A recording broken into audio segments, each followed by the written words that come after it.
Welcome to SSG digital. आज हम इस वीडियो में आपको आईटी मैन 2025 4 अप्रैल शिफ्ट 1 क्वेश्चन नंबर 8 डिस्कस कर रहे हैं। देखिए, let f such that 0 infinity tends to R with differential function such that f x equal to 1 minus 2x plus integral 0 to x e power x minus t f t d t for all x belongs to 0 से infinity. Then the area of the region bounded bye y equal to f x and the coordinate axis is. तो यहाँ पे एक differential function दिया हुआ है और हमें फंक्शन एफ एक्स निकालना है और फिर उसका area which is bounded by coordinate axis. तो देखें, पहले हमें एक इंटीग्रल फंक्शन दिया हुआ है, इस इंटीग्रल फंक्शन को से हमें एफ एक्स निकालना है। तो ये इंटीग्रेशन सॉल्व करना पड़ेगा, लेकिन चूंकि फंक्शन दिया है डिफरेंशिएबल है तो इसको हम डिफरेंशिएट कर दें। तो देखें, डिफरेंशिएट करने से पहले इसको हम सिंप्लीफाई करें तो यहाँ ले सकते हैं ये f x equal to 1 minus 2x plus ये हो जाएगा 0 टू x और यहाँ पे हम ले सकते हैं e की पावर x इंटू ई की पावर माइनस टी और एफ टी और डी टी। अब यदि हम इसको डिफरेंशिएट करें तो now differentiate both side with respect to x। तो यहाँ पे लिखते हैं d by d x of ये हो गया एफ एक्स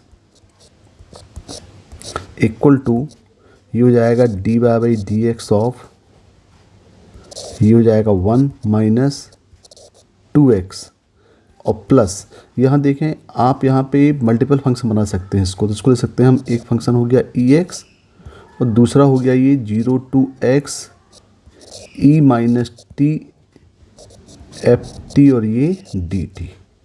अब इसको डिफरेंशिएट कर दें तो यहाँ पे हो जाएगा ये, यदि हम एफ एक्स को y मान लें तो ये बन जाएगा आपका d y by d x equal to 1 का डिफरेंशियल हो जाएगा 0 माइनस 2 और यहाँ पे लग जाएगा ये पॉडेड रूल लगेगा। देखें, d y by d x of एक फंक्शन हो जाएगा ई एक्स और ये है 0 to x e minus t f t और डी टी। अब यहाँ लगेगा पॉडेट रूल।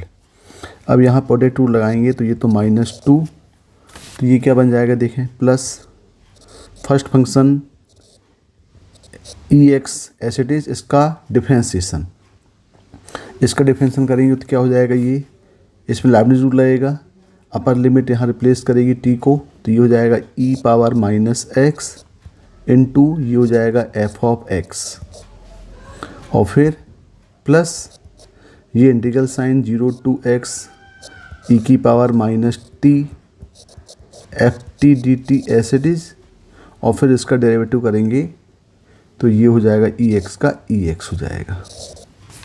तो यहाँ पे देखें, अब ये किसके इक्वल हो रहा है, ये हो रहा है d y by d x के इक्वल। अब यदि हम आगे सिंप्लीफाई करेंगे तो ये होगा d y by d x equal to ये आ गया माइनस 2, यहाँ e minus x e x दोनों कैंसिल हो गए तो ये हुआ प्लस एफ एक्स और ये हो गया plus e x into 0 to x e minus t f t और डी टी। अब देखें, ये जो आपके पास वापस फंक्शन बना, ये जो फंक्शन बना, इस फंक्शन को हम रिप्लेस कर सकते हैं गिवन फंक्शन से। तो देखिए, यहाँ से हम वैल्यू निकाल लें तो ये हो जाएगा 0 to x e x minus t f t d t equal to ये हो जाएगा F x minus 1 plus 2x।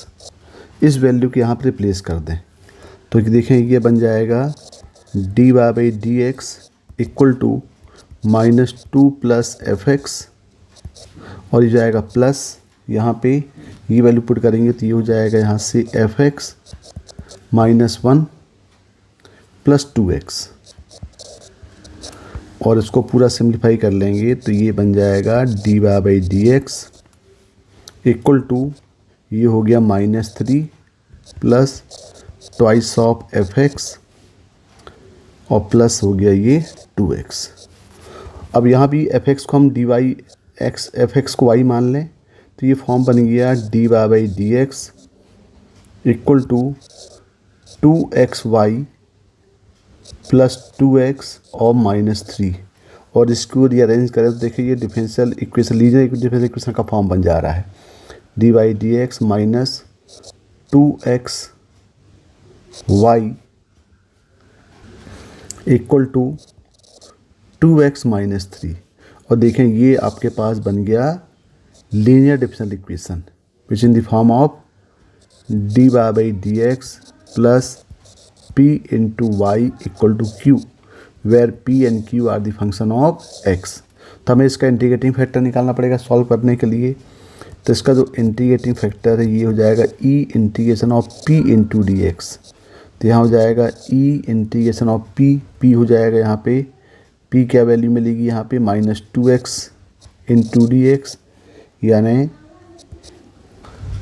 देखिए यहाँ पे लगता है कुछ मिस्टेक कर दी। यहाँ पे देखें 2f(x) है तो f(x) से y होगा, यहाँ पे x नहीं होगा ये, यानी यहाँ पे x यहाँ पे नहीं आएगा।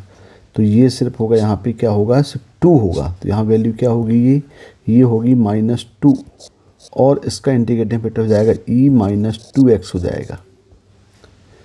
अब इसका सॉल्यूशन लिख लें। तो इसका सॉल्यूशन हो जाएगा y इंटू इंटीग्रेटिंग फैक्टर, यानी y मतलब yx इंटू इंटीग्रेटिंग फैक्टर हो जाएगा e -2x equal to whole integration q 2x minus 3 into integrating factor e -2x dx और प्लस c। अब यहाँ पे अप्लाई करना पड़ेगा बाई पार्ट्स। तो देखें क्या होगा, ये हो जाएगा yx into e -2x equal to, यहाँ बाई पार्ट्स लगाएंगे तो ये हो जाएगा 2x minus 3 first function, second integration e -2x upon -2 minus whole integration first function का डिफरेंशिएट करेंगे तो आएगा 2, फिर हो जाएगा e -2x अपॉन -2 dx और प्लस c। इसको सिंप्लीफाई करेंगे तो यहाँ पे मिल जाएगा 2x माइनस 3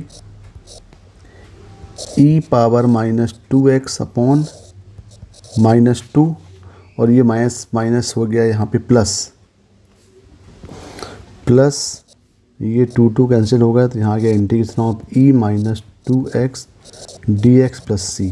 इसको फिर सिंप्लीफाई करें तो ये हो गया 2x minus 3 into e -2x bye -2 और इसको इंटीग्रेट करेंगे तो आएगा माइनस e -2x बाई 2 और प्लस c। ये किसके इक्वल चल रहा है, ये हो रहा है yx into e -2x equal to. तो देखिए ये पार्ट बना। अब हम यहाँ से हमें c निकालना है। तो c निकालने के लिए यहाँ पे देखें कि यहाँ पे यदि हम गिवन फंक्शन में यदि हम यहाँ पे x इक्वल 0 पुट कर दें तो देखो क्या होगा, ये इंटीग्रल 0 to 0 पूरा 0 हो जाएगा। 0 इक्वल टू यहाँ पे आएगा f0 माइनस 1 प्लस 0, यानी यहाँ पे हमें मिल जाएगा f0 equal to 1। f0 equal to यहाँ पे क्या मिल जा रहा है, ये 1 मिल जा रहा है।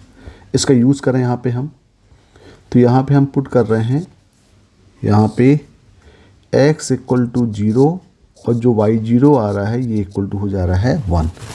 तो देखें यहाँ पे, अब यहाँ पे हो जाएगा ये y0 इंटू 1 इक्वल टू, यहाँ पुट करेंगे तो ये होगा -3 -2 यानी हो जाएगा 3/2 और ये हो जाएगा -1/2 प्लस c। और सॉल्व करेंगे यहाँ पे तो y0 1 है तो यहाँ पे c इक्वल टू मिल जाएगा हमको 0। इस c इक्वल 0 पुट कर दें तो हमारे पास जो फंक्शन बनेगा ये बनेगा yx into e -2x equal to 2x minus 3 e power -2x upon -2 और प्लस या माइनस e -2x बाय 2। अब देखिए हमारे पास क्वेश्चन क्या बोल रहा है, क्वेश्चन बोल रहा है कि हमें निकालना है कर y इक्वल टू fx निकालना है। तो y इक्वल टू fx मतलब इसको हम सॉल्व करें। यदि हम इसको सॉल्व करें देखें y की पावर -2x y की पावर -2x y की पावर -2x आपस में सब कैंसिल हो गए। तो यहाँ पे क्या बना, ये बन गया y equal to 2x minus 3 upon -2 और ये हो गया -1/2। यानी ये बन गया y equal to 2x minus 2 upon -2।